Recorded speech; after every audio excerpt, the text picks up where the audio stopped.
ఈ రోజు శ్రీ పరశురామేశ్వర స్వామి కుంభాభిషేకం జరుగుతుంది గుడిమల్లంలో.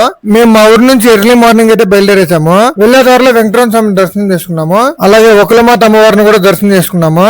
నేనైతే ఫస్ట్ టైం వచ్చాను ఈ టెంపుల్ కి. చాలా బాగుంది టెంపుల్. మార్నింగ్ ప్రసాదంగా పెరుగన్నం అయితే పెట్టారు. చాలా బాగుంది, తిన్నాను. మార్నింగ్ అదే మాకు టిఫన్. ఇంకా అక్కడ నుంచి శ్రీకాళహస్తికి అయితే బయలుదేరేసాను. మాకి ఫస్ట్ టైం దర్శనం 10 నిమిషాల్లో అయిపోయింది. మామూలుగా 2-3 అవర్స్ పడతారు ఈ దర్శనానికి, అలాంటిది ఈ రోజు 10 మినిట్స్ లోనే అయిపోయింది.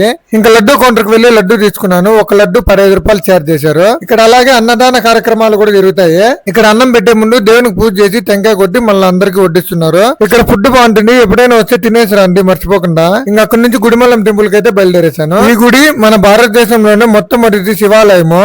2600 సంవత్సరాల నాటి పురాతనమైన గుడి ఇది. ఎప్పుడో రాజుల కాలంలో జరిగింది కుంభాభిషేకము. మళ్ళీ తిరిగి ఈ రోజు మన దేవస్థానం వాళ్ళు కుంభాభిషేకం చేపించారు. ఈ టెంపుల్ తిరుపతి జిల్లా ఏర్పేడు మండలం గుడిమల్లం గ్రామంలో కొలువై ఉంది.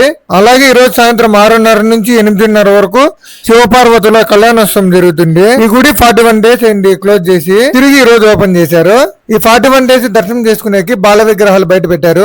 మెయిన్ విగ్రహము ఈ రోజు కుంభాభిషేకం తర్వాత దర్శనం అందిస్తున్నారు. ఇక్కడ అలాగే అన్బీటబుల్ కల్చర్ అన్న వాళ్ళు కూడా వచ్చారు, కలిశాను. ఇంకా గుడి దగ్గర వాటర్ బాటిల్ అలాగే మజ్జిగ అయితే ఇస్తున్నారు. ఇంకా మజ్జిగ అయితే తాగేసి బయలుదేరేశాను. ఈ వీడియో మీకు నచ్చితే లైక్ చేయండి, షేర్ చేయండి. నెక్స్ట్ వీడియోలో మళ్ళీ కలుద్దాం.